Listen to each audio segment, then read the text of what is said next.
ang pangitain ni Amos tungkol sa basket ng mga prutas. Ikawalong kabanata.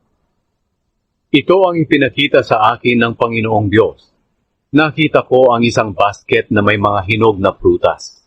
Tinanong niya ako, Amos, ano ang nakikita mo? Sumagot ako, isang basket po ng mga hinog na prutas. Sinabi sa akin ng Panginoon, dumating na ang katapusan ng mga mamamayan kong Israelita. Hindi ko na sila kaaawaan.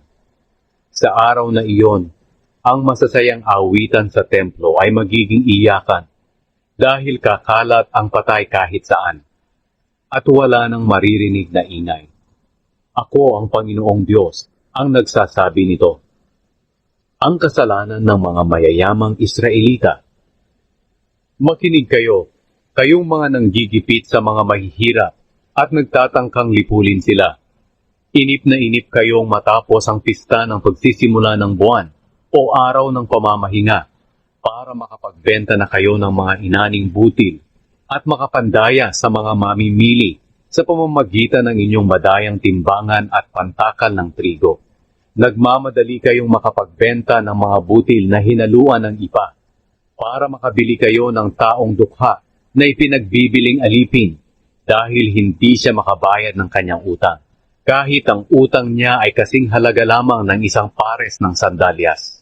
Kaya sumumpa ang Panginoon, ang Diyos na ipinagmamalaki ng mga lahi ni Jacob. Hindi ko makakalimutan ang lahat ng kasamaan na ginawa ninyo. Dahil dito palilindulin ko ang inyong lupain at mag-iiyakan kayo.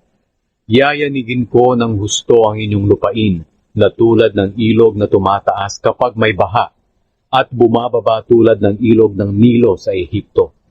Sa araw na iyon, palulubugin ko ang araw sa katanghaliang tapat.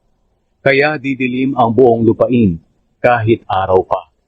Ako ang Panginoong Diyos ang nagsasabi nito. Gagawin kong iyakan ang kasayahan sa inyong pista, at ang inyong pag-aawitan ay magiging panaghoy.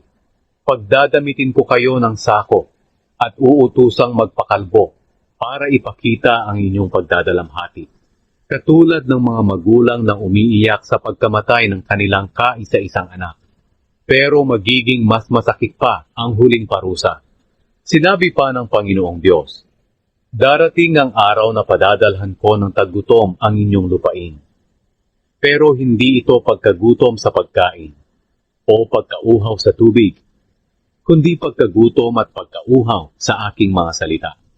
Pagod na kayo sa paghahanap ng mga taong makakapagpahayag sa inyo ng aking salita, pero hindi ninyo matagpuan kahit saan kayo pumunta. Sa araw na iyon na parurusahan ko kayo, kahit na ang inyong magagandang dalaga at ang inyong malalakas na mga binata ay mawawala ng malay dahil sa matinding uhaw.